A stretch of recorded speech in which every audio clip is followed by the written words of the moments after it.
suddenly we see a few countries that we did not expect to see there. Ghana is there, Pakistan is there, and we are like, what is happening there?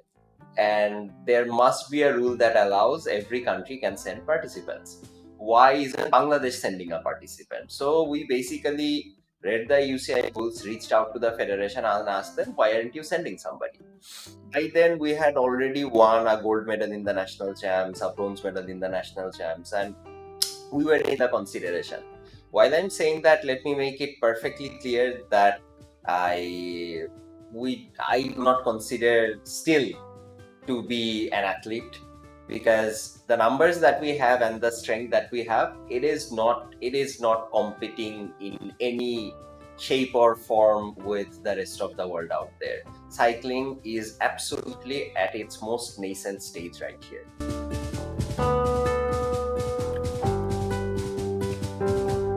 We are at the very start of it, when we had teething problems, and you have gone through those teething problems, right?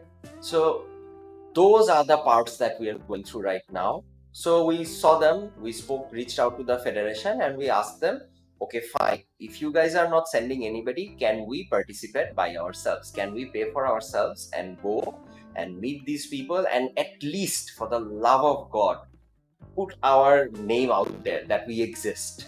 That's exactly what this was about. This is not about performance. This is not about crushing the road or putting something out there. It's just about saying that here is Bangladesh.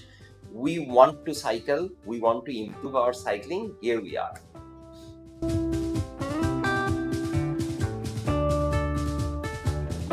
I am Baiki Venki, and this is the Working Athlete Podcast. Here, I talk to working athletes from all walks of life and experts from various sports to provide you with inspiration, training tips, time management, and lifestyle advice. If this is something that interests you, please make sure you subscribe to the channel so that you don't miss any future episodes. Today's guest, Drabir Alam, is one of the strongest cyclists from Bangladesh. He won multiple medals at the Nationals.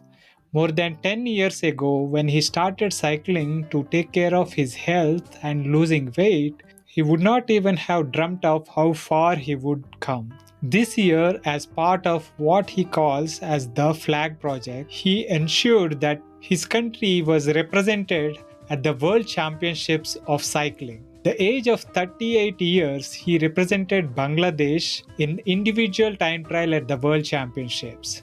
He finished dead last among all the participants, but he has won many hearts by showing to the rest of the world that there is cycling in Bangladesh, which was his primary objective. As if that is not inspiring enough, he crashed 3 weeks before the World Championships and fractured his wrist. But still, he did not let that stop him from continuing to train, and he actually made it to the start line, barely recovering from the crash. It was a lovely conversation where we talked about things like controlling the controllables and focusing on just doing your best on any given day. With that, let us get into my conversation with Drabir Alam.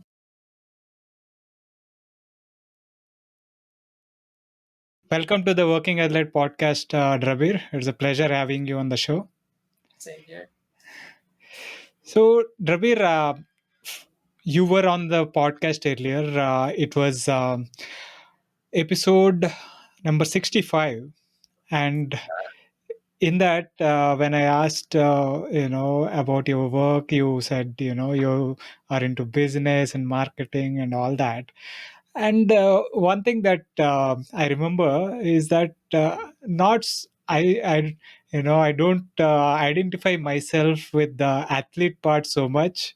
Uh, is something that you kind of mentioned, and now for someone who doesn't identify so much with the athlete part as much as he does with the working part in working athlete. How does he end up in taking part at the world championships, man? Uh, it was literally, it's just one thing led to another, and it just kept on rolling, and I ended up there. Uh, it was it was a quite a surreal experience how it happened. If I share that, because last year we were looking at the World Champs, and we were all looking at it. I think I was, and we were also all on Discord, also chatting and what's happening, who's doing what, and all that, right? So it was going well. We are all excited, and suddenly we see a few countries that we did not expect to see there. Ghana is there, Pakistan is there, and we are like, what is happening there? And there must be a rule that allows every country can send participants. Why isn't Bangladesh sending a participant? So we basically read the UCI rules, reached out to the federation and asked them, why aren't you sending somebody? By then, we had already won a gold medal in the national champs, a bronze medal in the national champs, and we were in the consideration. While I'm saying that, let me make it perfectly clear that I I do not consider still to be an athlete, because the numbers that we have and the strength that we have, it is not competing in any shape or form with the rest of the world out there. Cycling is absolutely at its most nascent stage right here. Yeah. So it was actually not just about participating in the world championships, it's also about connecting to this entire ecosystem, because we didn't know how to connect to the UCI, or how to issue a UCI license, or how we can work with them to build something here. So all these things have been stuck, and they have been stuck for quite some time. We figured this would be a good way of getting connected to them, getting ourselves connected to the ecosystem, so that we can seriously try to build a cycling program here, which honestly you guys have done like leaps and bounds. When I see what you guys are doing now with your long-term plans and everything in India, things are in a positive trajectory. I'm sure it can be improved on, but it is definitely in a much better shape than it used to be, right? So we are at the very start of it, when we had teething problems, and you have gone through those teething problems, right? So those are the parts that we are going through right now. So we saw them, we spoke, reached out to the federation, and we asked them, okay, fine. If you guys are not sending anybody, can we participate by ourselves? Can we pay for ourselves and go and meet these people? And at least, for the love of God, put our name out there that we exist. That's exactly what this was about. This is not about performance. This is not about crushing the road or putting something out there. It's just about saying that here is Bangladesh. We want to cycle. We want to improve our cycling. Here we are. Absolutely beautiful, man. The thing is, someone has to take that step, right? Someone has to put things in perspective and take that first step. It is not about performance, like you said, but it is something that is going to inspire a lot of people that this is possible, Yeah, right? yeah, So if the generation that is the next generation that is looking at it can look at it and say, oh, this is a possibility, we can yeah, be yeah, there at the world stage, and we can probably, if we are not there yet, but we can get there. And exactly. that hope is everything, right? Yes. That hope is everything, that kickstarts that effort that needs to bridge that gap as to where we are right now and where we need to be, right? Oh, So absolutely rightly put. Absolutely rightly put. Because now, when we are looking at even the cycling community that we have, now we are trying to look at how can we get a school program going? How can we identify talents early? Can we get somebody to the junior level within the next 3, 4 years? Because that's a feasible target now. We can do that. We can actually put somebody and identify them now, train them for the next 3 or 4 years, put them under a coach and get something going. And we can also connect to the rest of the ecosystems, like reaching out to people like the Wahoo teams and these other teams, which I got to meet because of this event and because of the stories around it and everything else.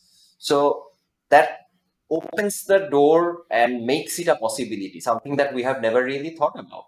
When I came back, I sat down with the team and I told them that, look, guys, we've been having fun and games till now, and it's been fun, but I think we can do more now. There is a possibility that we can make a more lasting impact. Definitely, definitely. So let us set the context for the audience, right? Um, the um, the effort to get there and all that, will go a little bit deeper into that. But you know, you started your journey. Just summarize for those who haven't gone through the earlier podcast with you. For the audience, I would highly recommend doing that, episode 65. But in a gist, you have started your journey. When did you start, and how did the journey, and why did that journey start? And maybe in a gist. Oh, sure. So I got to my 30s. I was 31. I was diagnosed with a shit ton of health issues, uric acid, asthma, joint pains, and whatnot. And after doing a lot of doctors and stuff, what I realized was endurance sports keep me healthy. So I started to run. That eventually got me into cycling.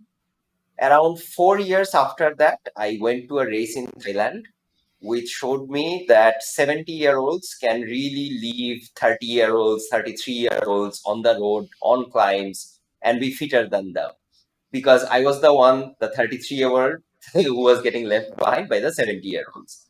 And I looked at that event and I went, that's kind of 70-year-old I want to be. So I really, really got into the competitive side of it. So started training. And along the way, I have done a Guinness World Record. I last year I have won two national championship medals, and one of the biggest competitions in Bangladesh is called Bangladesh Games, organized by the Olympic Association. A medal in that as well. I have made a shit ton of friends all across the globe, and that itself is a biggest achievement of all of this.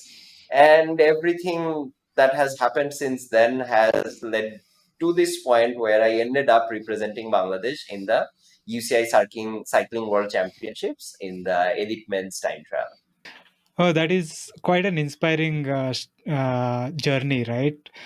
Starting, taking up cycling, picking up a cycle just to improve health and fitness, and just one thing leading to the other, and realizing that there is potential to do more. uh, you know Pushing boundaries for yourself and now for others as well. It is quite an inspiring journey. I think the first time we met was in 2017 in Yeah, Tour of Friendship, Tour of and that Friendship, is my second the year in that race. correct, correct. So that is was that the year you were 33, and No, that was when I was 34. I was 33 the year before. And right. there was a stage where everybody else finished, and I finished 2 hours after them because it was my Uh-huh. first time going up a climb. So I have always gone back to that race because it feels like home. No matter wherever I end up, that is the one race that I always look forward to. Not because of the conditions. The conditions are horrible, as you know. It's Right. the warmest, the hottest race out there. And but because of the people out there, the people that I meet there, it's truly a tour of friendship. Definitely. The From there, right? From 2017, again, going back to the age, right now you are what, 39, I'm 38. 38. 8 years and 100 and something days, as the commentators kept pointing out. Derek Jeep getting past the oldest rider in the race, Drabir Alam of Bangladesh. 38 years, 136 days. Almost 19 years older than Magnus Sheffield, the youngest rider in the race. Awesome, awesome. So let us get into the road to the world championships Yes, first, and then to the experience itself. First, let us talk about the details of how the path to the road world right. championships. How did that Right. happen? So you kept saying that it's an inspiring journey, but I have never really seen it as an inspiring journey because all I have seen it as is okay, fine, I am here, and this is one step forward that I can take. So that one step forward sometimes leads to something else, sometimes leads to somewhere else. I never know where it's going to end up, but what I really like about it, as long as you are moving forward, you will end up somewhere, and it usually is a good thing. Even through this experience, and we'll talk about it as we get into the experience more, and I'll share more about it. So that's how this entire thing happened as well. We looked at it, we read the UCI guidelines, and two parallel things started. One is I started training for it. So this year I wanted to do an Ironman, so I dropped it and I just simply focused on this because this meant I had to get a brand new TT bike. I have never ridden a TT bike, and I do not enjoy riding a TT bike, as I know with certainty now. I am a road bike person through and through, but still, I'll have to ride it and I'll keep on riding it. Two is I had to get used to it as well, riding it on the roads, handling it, so which itself is a challenge. On the other side of things, there was the administrative part of it. So figuring out all the documentations, how to actually connect to UCI, all these emails and all these things. So I was doing that and going out to the federation, writing emails for them and really, really trying to sort it out. So all those things eventually ended up with me getting into the final prep, which is basically around in August. So I had trained, I had been training with a coach, and I was also going through some form of bike fitting, which is not really much. I got a BMC time trial bike, and some people were helping me online to at least set it up to a level which I can get used to. And so that part of it was mostly uneventful. If you look at it, there wasn't much that was happening. You know the drill. So you either work out in the morning or you come home at night and you still work out because life keeps on happening. That doesn't stop. And of course, you get demotivated in certain times, and you really can't be bothered. But all those journeys I had to go through, as I have gone through before, and I navigated through there. Now, this time, a spanner in the works was at a whole different level because this was a spanner that I never really prepped for. So you can probably appreciate it as well as you have also suffered through the same fate. This I know what you are getting at. yeah, Let us get into it, but I want yeah. to give the sense of what was involved in terms of administrative work to Ah, get there. okay, So okay. before we get into it, All right? right, sure. It'll be useful and interesting to for people who are Yeah, yeah. yeah, If yeah. anybody is watching for any other countries, this is how you can connect to the UCI. So, first of all, UCI only works with cycling federations. UCI doesn't work with individuals or parties or anything else. However, the cycling federation, if they choose that they are not going to send anybody officially, of course, you can then volunteer, and if your federation allows, you can get there. So the federation was nice to us. They were not sending anybody out officially. There was no support or sponsor available. So they allowed that, okay, fine. Since we are not sending anybody officially out, you guys as amateurs, you can try it out. If you can get there, you can get there. So it involves getting in touch with the UCI, and you can actually find that on the World Championship website. So if you go to the Wollongong World Championship website right now, you will actually find how to get in touch with UCI, their email addresses, and who to email to. These guys might take a bit of time to reply to your emails, but they will always reply, and that's the beauty of it. So if you just shoot out an email that this is what we want to do, how do we connect to you, and what can we do, they will actually start guiding you and taking you through the entire journey. The so what we did was exactly the same. We shoot out some emails, it got forwarded to certain other individuals, then we got the registration portals and where to register, how to submit the forms and other bits, how to register teams, and so on and so forth. They send you pretty detailed guidelines. It is that first email that is important, and then you just keep on following the process and taking it forward. Do you need any UCI points to be You do there? not. And No, you do okay, not. You need a UCI license to be there, but you do not need any UCI points to qualify for this event, because this event doesn't have a qualifier. okay, Every country gets 2 slots. So essentially, you actually have a lot of slots if I go by category. So you can get slots in the junior category, you can get slots in the under 18 category, under 23, the men's, and along the way, you can also get the women's in all these categories as well as a time trial, which is called the mixed relay. So, but the mixed relay, they will actually select who they will let you ride. So there are certain guidelines on the mixed relay. But apart from that, any country actually has access to all these slots. If they choose, they can actually send it. So if anybody is watching this and thinking if their country should be represented in the UK version of this, which is happening next year, I would always say yes. Because once you participate, then you know what kind of support the UCI can provide to actually build cycling in your side of the ocean. right, right. Excellent. So that is very useful. I think India sent people in. I think the one where it happened in Etihad. And You I think you guys were there in 2017 or 18, I think. 17 or 18, where NJ and Arvind Panwar. So Yeah, these yeah, yeah. guys I have taken part. yes. Um, but it was one of the hottest uh, in terms of Yeah, weather. yeah, yeah. And yeah, I remember people training in sauna and all for that, in preparation for that.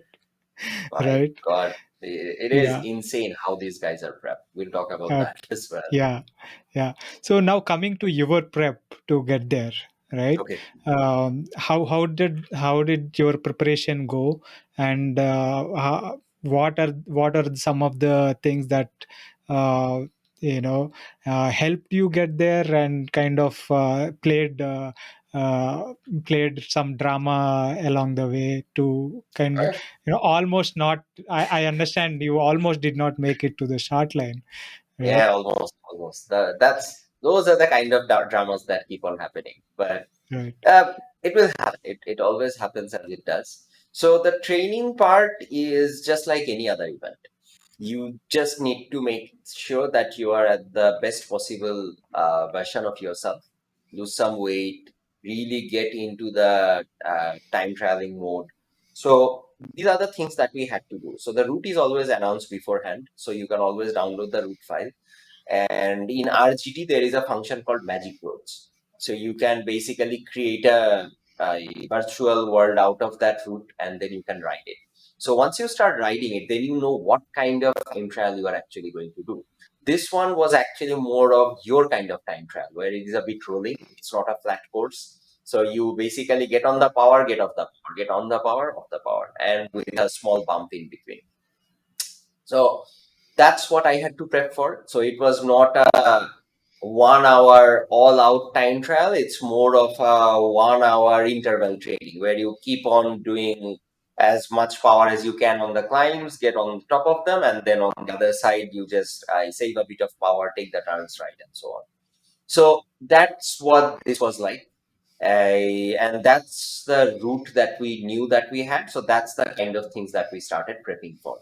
I So we really got on to my short burst powers, not the 1 minute ones, the 5 minute ones, so that we can really get that level high up, so that I can handle stress a bit better. Since I there was no I anything beyond 6 minutes was not really there. So we were doing a lot of sessions with a lot of these short burst powers and some like 6 to 8 minute at some range near FTP and stuff. However, since I switched to a TT bike, I lost quite a bit of my power as well. So it was actually about just getting my power numbers up there, at least to my previous levels. It wasn't about putting my best effort up. And in the end, I could not do it because my bike fit wasn't there as well. So I could not really open up my chest. My heart rate stayed at 171. whereas my threshold heart rate is at 181. So I could not even, I breathe as much and could not really put those numbers out. But still, it is what it is. I have no regrets, or do I consider that this was not a success. To us, it definitely was, because we got what we want. So prepping for it, this part of it, the physical side of it, is the most obvious side that we are always accustomed to. But the bigger side has always been the mental side for me, because there are so many things that happen in life. We are not professional athletes, we are professionals.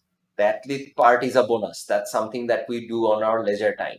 And if you have a child at home, if you have a family, if you have an office, so all these things pile up, and there are things that were happening and things that I had to work on. So navigating that journey, navigating those priorities require a lot more on the mental side than the physical side. There would be days when I would come back home at around 10:30 at night. Around 11:30, I would finally be free, put my son to sleep, and then I would have time to get on the trainer and train. So to do 2 hours at that point in time requires um, a kind of mental juggling, that okay, I can go to sleep or try doing this the next day, but then telling you no, you're not going to do the next day. We know where we stand, we know the kind of people we are, so just get done with it, get with it. Once you finish it, you will feel better at the end of it. There is a mental training in the Wahoo system program, which is something that I have done quite a few times. And I would recommend anybody to take their 7-day trial and really, really try that bit out. It is one part of the overall athlete ecosystem that I feel that doesn't get talked about a lot, because that is something that you absolutely have to watch. Definitely. The mental side of things, we don't pay that much attention to. Uh, Yeah, because, like you said, one is finding the time, and right, finding the time is one part, but then eliminating all the excuses right, to actually put that bib on and get on the trainer, right? Or right. put that kit Get on and out, get out and ride. So right, that all those all those immediate intermediate steps can can be of resistance. There a lot of thoughts can the weather is not really yeah, great. yeah. It's The raining outside. it's raining outside, it's too hot. Yeah, uh, I can probably do it tomorrow, and yeah, all these things can play tricks. The mind can play tricks with you, yeah, and not let you get the things done that are needed to be done, right? yeah. So the mental side of things, the being aware of yourself is so very important.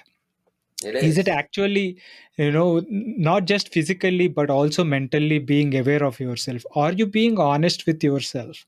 If you Yeah, are being honest with yourself, everything else will take care of itself, yeah. right? It's very hard to do that though.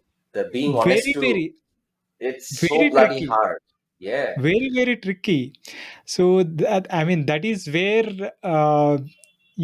practices like meditation, or all breathing exercises, meditation, and all these kind of help develop that awareness, right, right? right, So I think the practices, that mental focus practices that you were talking about in the Wahoo system, um, very also similar, very very similar. similar. They address all these things to so that These you things are and these tricks. Yeah, right. So so that you are aware of, you are able to see what is genuinely right. not possible, but what is something that you are, the mind is playing trick, and you are kind of being lenient on yourself. Yeah, So getting that awareness and working on the mental side of things is very important as well, like you mentioned.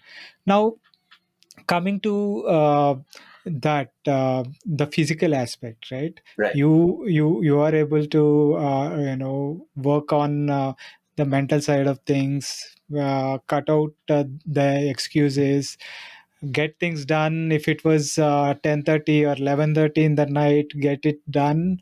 You are able to make progress, one little bit at a time, one step at a time, one day at a time. You are able to do it.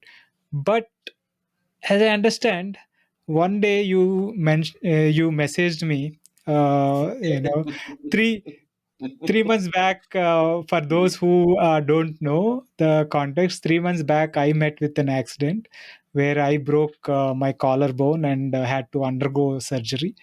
And now I have a titanium upgrade to my collarbone with a couple of plates and screws. Uh, I like the and upgrade bit of it. yeah. And uh, I think a few weeks back you messaged me saying, I have I met with an accident as well, and just to give you some solidarity, I joined you in the crash part. I And did. yeah. So talk to me about that. What happened? How did it happen? Sure And thing. So yeah.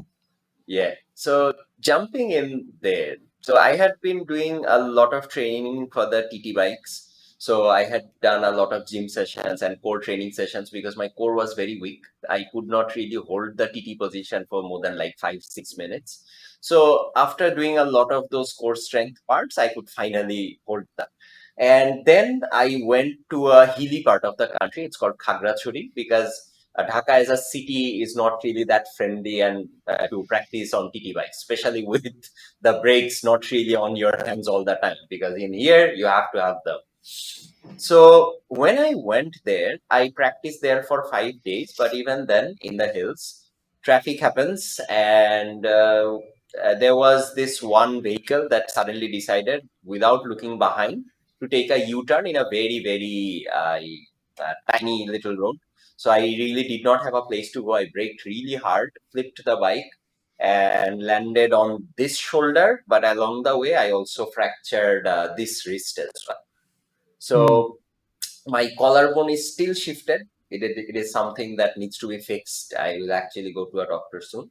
But this wrist got there are two bones in the arm, radius and the ulna. Radius is the big one.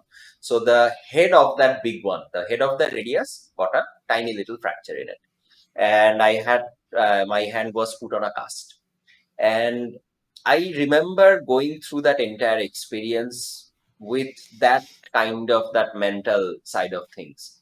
So the mental training teaches you, first of all, do not look at the bigger picture. Do not try to make sense of everything all at once. What has happened has happened. You cannot look back. You cannot change anything that has happened already. All you can do is, what is your next step? So I kept, my mind wanted to go back to that frustrating bit. Why did this happen? Why couldn't I break a bit earlier? Why couldn't I just stay back home and train on the trainers and stuff like that? I just tried to pull it back, that stay here, don't go down that road. Let's focus on what's our next step. The next step was to speak to a doctor and figure out if I can get healed within 3 weeks. I reached out to my physio and they said that yes, 4 weeks would be the ideal time, but you can probably take off your cast, but you have to take something called the magnetic resonance therapy, which is basically electromagnetic pulse that is sent out to the fractured area, which helps in bone healing. And it actually does work. There is solid research on that. So turns out our physio a year back bought this particular machine. And honestly, he was a bit happy because he said that I was looking for somebody to test this one. So I said, yeah, sure, fine, let's get on going. But once I knew that I would be able to go, and that is something that I found out within the next 2 hours or so, because my legs weren't hurt. I was thankful for that. My bike was also okay. I was thankful for that. So 2 hours into this, I know that within 3 weeks, my hand can be healed. So that is step one is done. I know that this can be done.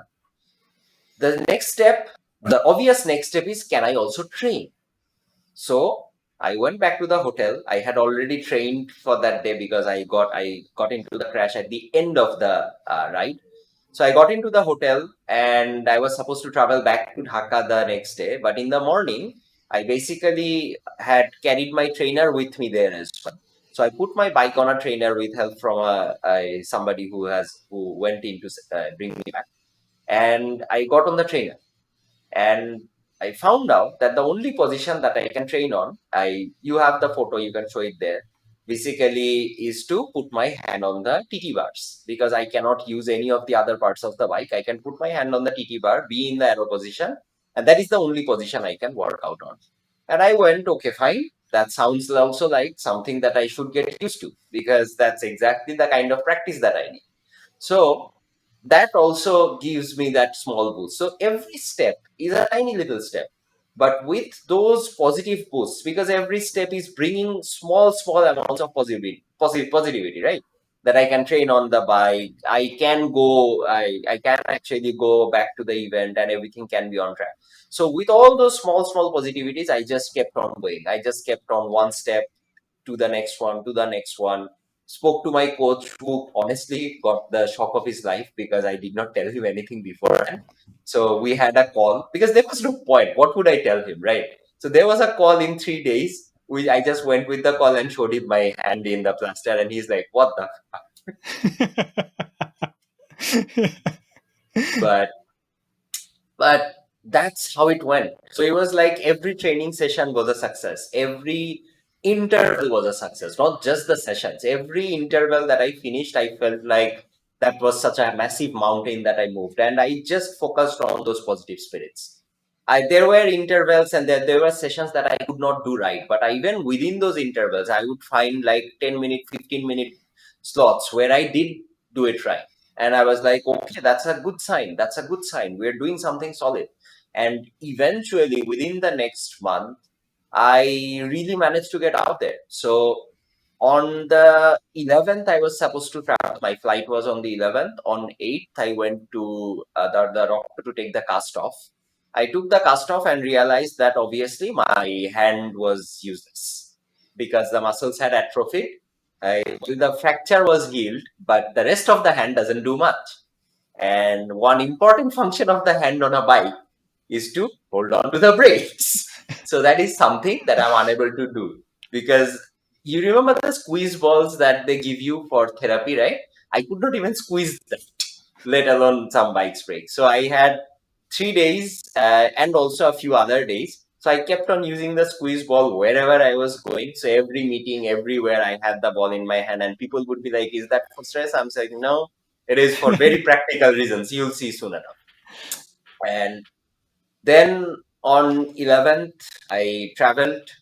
That itself was a challenge with all these things, but it went well. And once I got there, my friends came in. So that's the beauty of having been into cycling.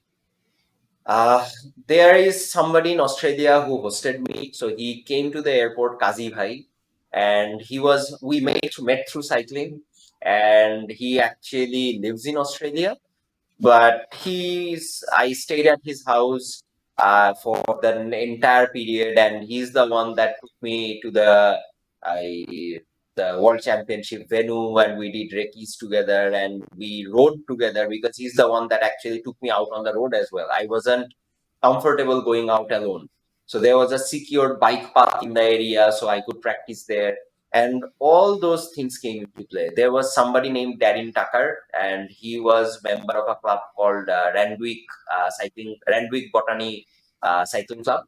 So he also came in, and he also was there. He was actually behind me in the support car when I was riding. So he helped me out with the bike fits, getting in touch with mechanics, making the bike UCI legal, which it wasn't. So all those steps and all those friends and everything else finally got me there. Beautiful, man. Beautiful. Like when I used, the word inspiring, you said, it is, uh, it, you did not feel like it was inspiring because you were, at any point of time, you were doing what you felt like you needed to do for that period of time.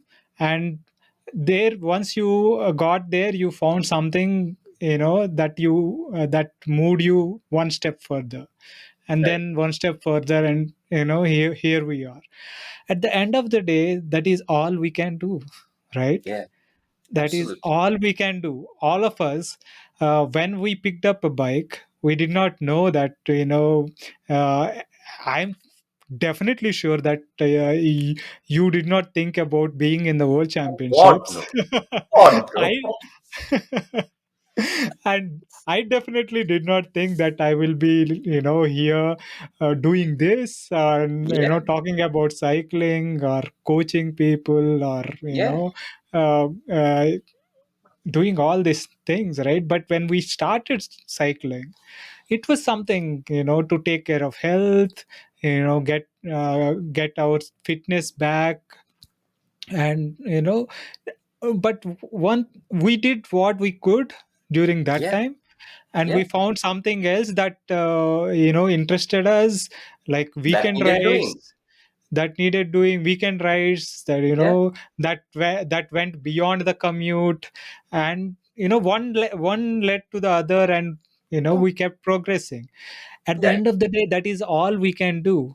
Yeah. But that itself is an inspiring journey, because it shows others and ourselves actually that s- something like this is possible for us in other areas of life, right?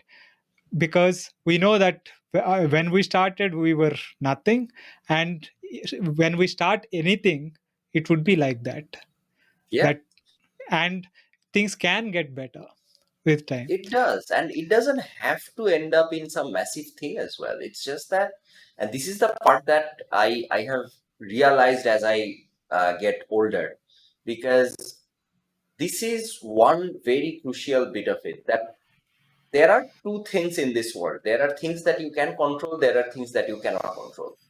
It's very important to understand the difference between these two things, because once you realize, okay, fine, this is within my control, then do everything in your power to control that bit. There is no point in worrying about the things that are beyond our control. And there is no point in stressing over them. But I constantly have found myself in the past to worry about things that are not within my control instead of focusing on the things that I could.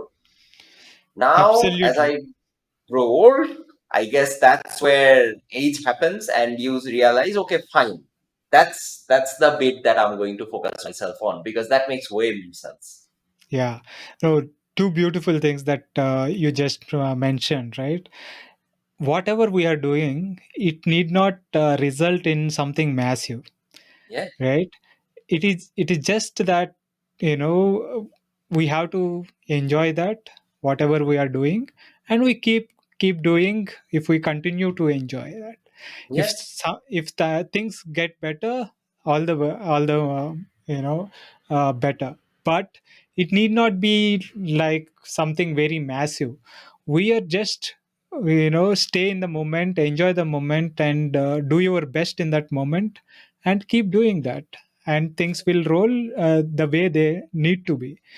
And another thing is controlling the controllables and not worrying about the rest, right? yeah. So that is something that we need to keep reminding ourselves day in and day out, again and Oh again, yeah, because oh yeah, we fall into that trap a lot of time, yeah, all the time. We fall into the trap of worrying about things that we are not in control of, and yeah. that makes a huge difference for, in the mindset, like you did in the weeks leading up to the world championships. Right. The 3 weeks out, you end up with fracture, an accident and a fracture of your arm. It it would have been very easy to tell, okay, I think this is not happening, this is not for me, Yeah, right? yeah, And just give up. yeah. But you asked yourself, what are the things that I can do in the Right. current situation? What are Yeah, the things that I can control? yeah, And you found out, okay, 3 weeks is still possible. Yep. uh, and what are the things that I can do right now? You can get on the trainer, which is Yep. what you did, and you know kept chipping away at it. So, Yep. and looking at another thing that kind of struck to me in that experience that you shared is celebrating those big wins. I Yeah. mean, The not small just the wins, big, even not the small every wins, win. Yeah. Yeah. the tiny wins, right? It's not Absolutely. just about the big wins, those breakthrough workouts and all that. It's Right. also that those small tiny intervals that you are able to execute within the interval, within the workout. Yep. If you are not able to tick off the entire workout, are you able to do whatever you could? And Yeah. that is a good thing. Yeah. What you could do is a good thing.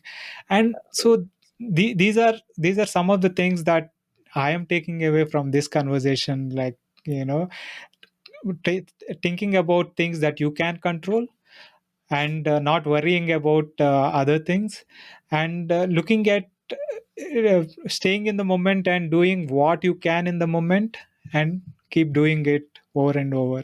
You will eventually Yeah. get there. Yeah. So you got to the start point, or Yeah. you got there to Yeah. Australia where the world championships was. Your friends are there to help you, and you were able to do the recce and stuff. So Right. what was that experience like, the being at that stage, right? Uh, What was your experience like there? So this entire thing, for anybody who will ever end up there, this entire thing is very uh, overwhelming from for anybody who gets there for the very first time. So there are processes and forms that you have to fill up and things that you have to go through, which you will probably not know about. So I did not know half of it. I still don't know half of it, but there are people who can help you go through it. So as I said before, just reach out to them and start that. So we had to do all this. So keep some time with you. I would recommend that before the event, at least 3, 4 days prior to the event, just be there. So just be there, go through all these documentary requirements and everything else so that you can sort it out a lot before the race happens. Also, about the clothes that you're going to wear, UCI is very particular about what you can wear and what logos can be on there. So please, please, please read the UCI guidelines about the skin suits and the jerseys and everything else, because you simply will not be allowed to ride unless you meet those requirements. But again, it's not that rigid as well. So just go through it. It's available on the UCI website. You can just simply download and go through it. So once that part is done, then there are processes that you have to go through. So there are steps that happen from the morning to the absolutely right before the event as well. So you get there, you have a booth. So you set up there, eat your food and drink, and then you have to take your bike for a bike check. So you have to figure out whether it is UCI legal or not. They're going to measure it, and then you will find out if it's not and by what margin. So you will have 2 hours for that pre-bike check, where you can then make the changes and take the bike back to them. And once they clear it, 15 minutes before the event, there is a final bike check. On that bike check, if your bike fails, you will not be able to ride. So you cannot, you have to do the pre-bike check. Okay. And as far as the UCI guidelines are concerned, it's still better to do the pre-bike check, because even if you're absolutely certain that it's legal, it still might not be by a millimeter or so. So just get it done. So after all this is done, they had a big tent with the Wahoo rollers. The Wahoo was sponsoring the warm-up zone. So I went there. I warmed up there, and there were people coming in because the Wahoo guys knew about the story of me breaking my hand and everything. So again, this is another way of showing how the circle comes together. A long time back, when we did not have a lot of challenges, I did something called the Sufferlandian Knighthood Challenge, which is basically riding 10 Sufferfest videos back to back. I did that challenge, and then you become a virtual knight of a fake country of Sufferlandia, right? which is I'm very sad that system removed the Sufferlandian branding so much. It's very because close to it my heart. because it is now taken over by Wahoo, right? Yeah. So, Mm. anyways, different Yeah. discussion. So, Mm. so there is a group on Facebook called the Knights Group. So everybody who becomes a knight can enter that Facebook group, and other knights are there, and everybody calls each other sir because you are all knights. So there is this camaraderie in there, and it's actually a very nice place to be because a lot of them go through like cancer and all these other, and everybody else is there to support them because you feel connected to the entire community in there. And so I told my story to these people. And some of the Wahoo guys are also Sufferlandian Knights, like the head of Sufferfest, David McQuillan. So he's actually, yes, well. So I got all these people actually found out about the story, and they told these Wahoo guys. So in the warm up zone, they were chatting to me about it, and they were looking at photos of me and the trainings that I was doing and stuff. And there was something else that happened, which also made this much bigger success than it was. So after the warm up, you basically get off the trainer. You so you cannot drive a UCI car just because you showed up there. They will give you a car, but you need to have a UCI driving license, which requires a different driving license altogether. It's basically showing that you are qualified to ride in a peloton. So they won't let you drive your car. However, they will provide you with a neutral car. So Shimano neutral cars are there, so you can take your spare bike if you have one, or in my case, it was just two spare wheels and Darren, our friend in Australia. So that after doing all of that, after doing the pre-bike check, you are led to a particular zone where you wait. Once the commissaire calls your name, you are on the bike and getting ready to go. I went off the ramp and really started going at it because one thing I was certain that I would do was give my best possible effort.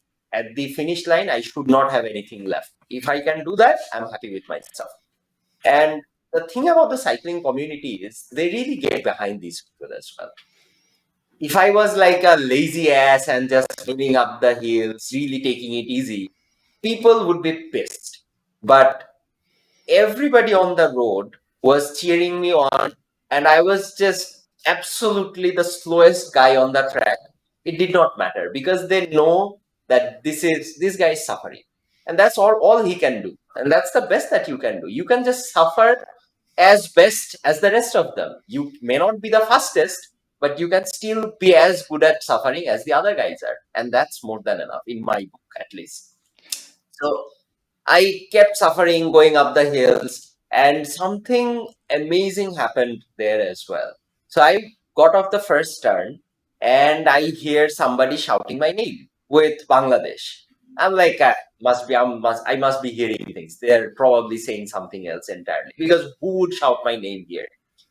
Turns out, all the Randwick Botany Club guys, all the people from that club, they ended up there to watch the World Championships, and Darren had told them all about me and my journey through all of this, and they were there to cheer me on. So at every turn, they were shouting for Bangladesh, they were shouting for me, they were really saying my name to give my best at those small bumps and really get over them and to get to the finish line.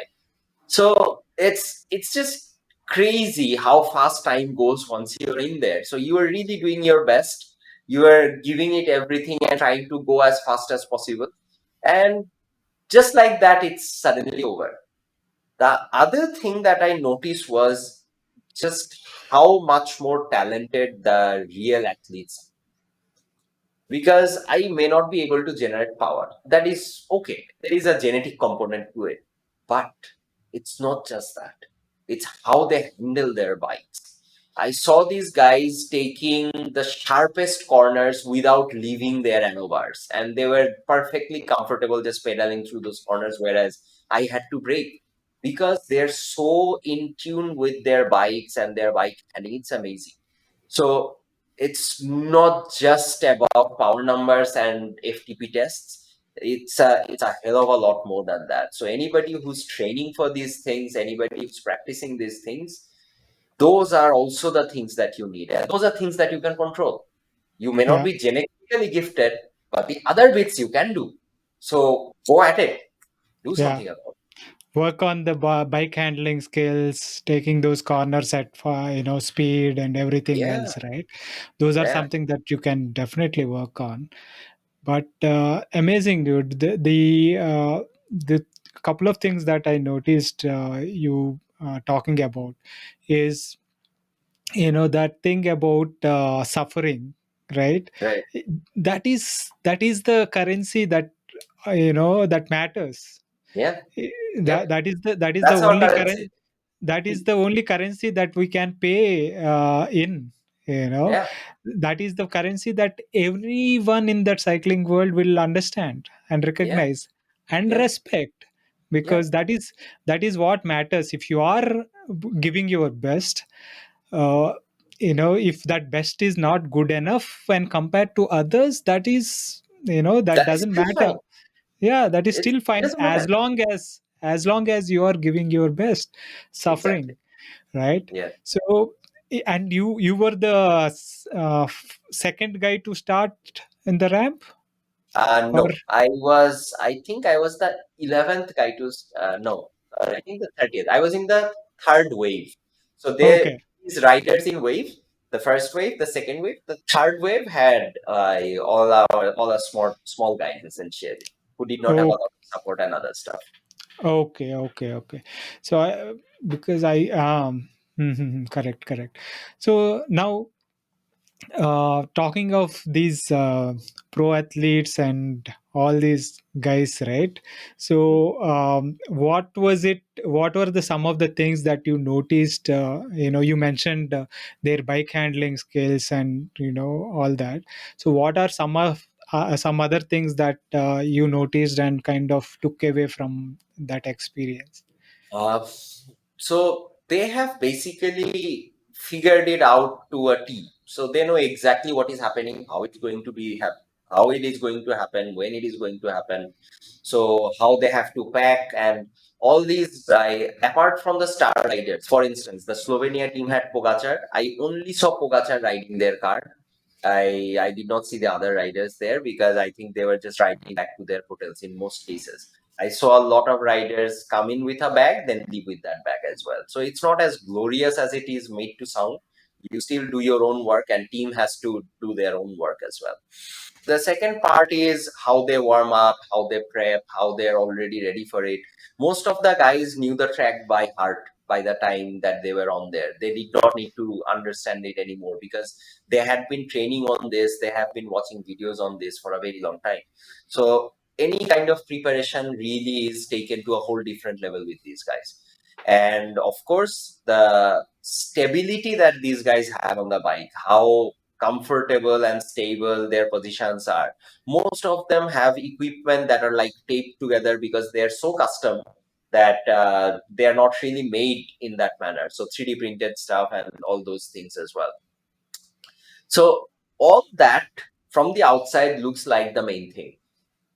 But what I saw there is that you put these guys on the shittiest bike, and probably they would still be the top 10.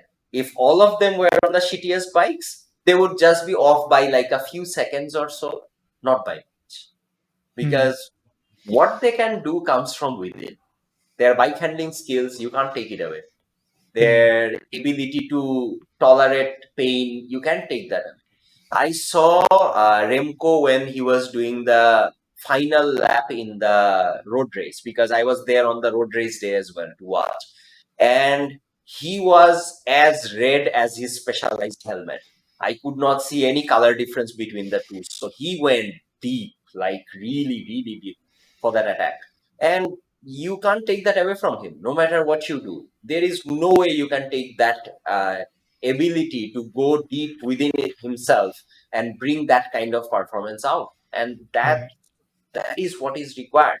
So Yeah. no matter how genetically gifted our people are, or if we find a talented rider, if they do not have the mindset, if they do not have that heart, nothing will happen. Yeah. Nothing can come out of it. Yeah.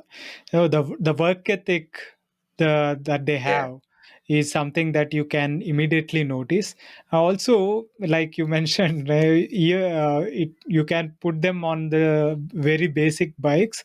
They will still do. They will still only be off by a few seconds, because that is the years and years of training that they have. Yeah, Years and years of exactly. training and the condition that they have, that they can generate probably double or triple the powers that we can put out, right? Yeah, So yeah, uh, that makes a huge difference. exactly. Man, that must have been watching them close in close quarters, being part of the uh, tt yourself, must have been quite an experience, man.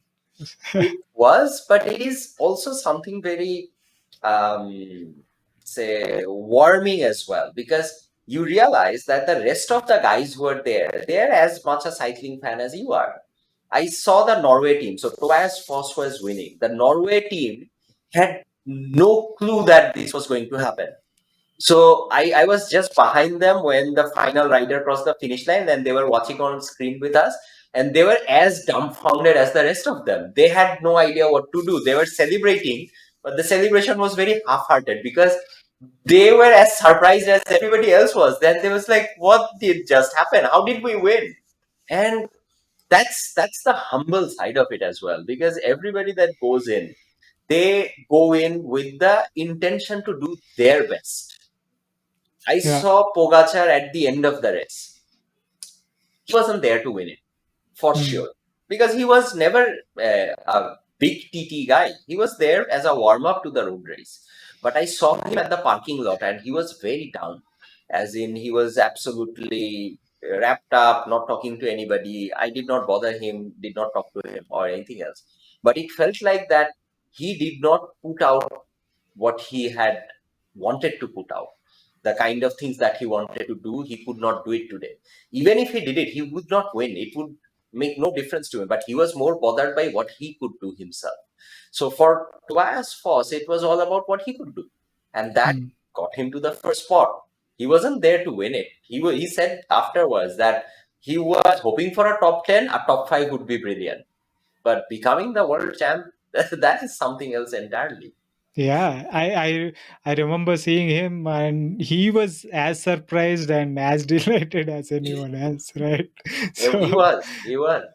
yeah, And yeah, it's yeah. just, it also comes from the practice on the track, because my observation was that Stefan Kuhn probably did not study the track as much as Tobias Foss did, because the Mm. track is a very misleading track. It just shows like over 33 kilometers, you are going to have something like an average gradient of 3%, which doesn't sound much.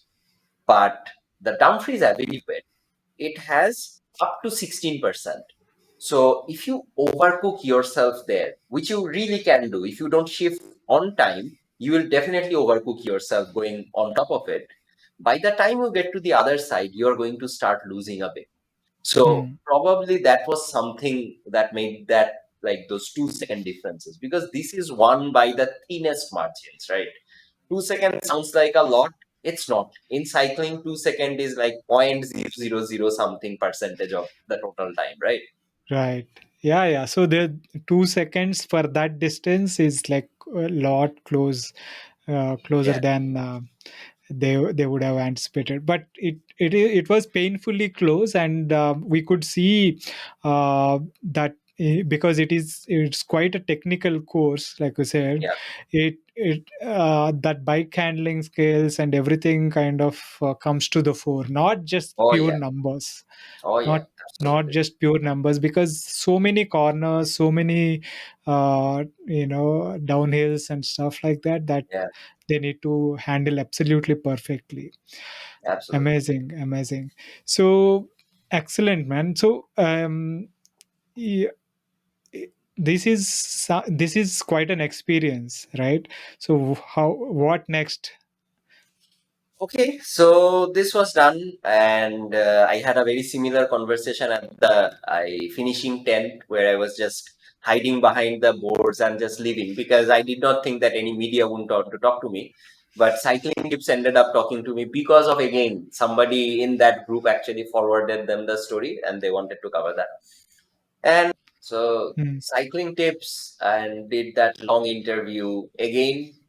That also brings home the conversation about what you can control, because that entire story happened because I broke my hand.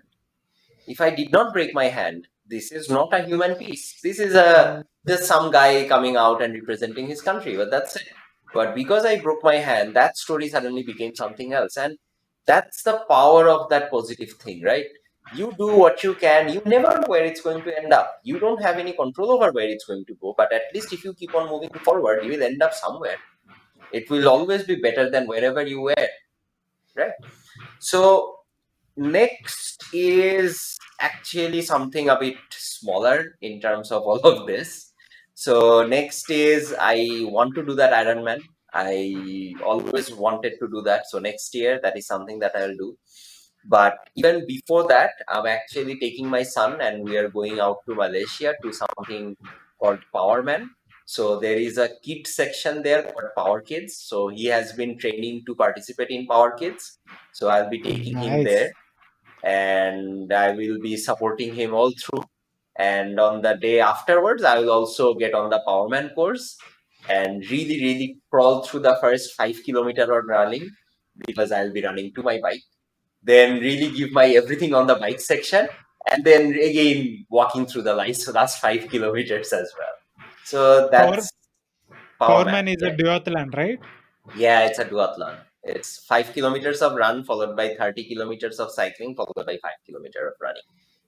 Hmm. Once Excellent, that is excellent. done, I'll take a break because I think it has been a while. I think I need some break from cycling just so that I keep that love alive. And I'll do some swimming, some running, probably a bit of hiking. And next year, I'll be in one of the Ironmans. I don't know which ones, probably somewhere in the Asian belt. And that would be the next one. What happens afterwards? I do not know. In the meantime, administratively, I'm really now working on trying to get a junior program going. I'll try my best to form a junior team to get that out there so that a junior with talent can actually be out in the scene sometime in future. Oh, that is beautiful. So these are the things that actually matter more than what we achieve on the bike in any, you know, Absolutely. what we can achieve on the bike won't be as great as what we can contribute to the Yes. growth of the sport, Oh yeah. wherever we are, right? I So I fully intend that someday I will go back to that world championship, but not as a rider, as somebody who sits in the car, and there is somebody out there up front who may not be the best, but can be in the top 30s among 50 or something in that range, who can actually deserve to be there. So that's yeah, the dream. absolutely, man. All the very best for that program. I'm sure you will find deserving talent to encourage and nurture. All the very best with that, and all the very best for your Power Man and the next Iron Man that you are looking at. Thank you, mate. Thank you. It's been great to have friends like you and Darren and Kazi Bhai and everybody else all around the world. That's the part of cycling that always gets me going. Definitely, the this sport has given us a lot more than fitness. Yeah, It has given lifelong friendships all over the world, right? absolutely. Thank you so much. Awesome. Thank you, man. It's been a fantastic conversation. Thanks for taking the time and sharing your journey with the Working Athlete podcast. That was my conversation with Drabir Alam. I hope you enjoyed that. If you are enjoying these podcasts and are finding them useful, please consider supporting the podcast by subscribing to the channel on YouTube as well as on your favorite podcasting app. It really helps. Thanks again for your continuous support. See you next week with another guest.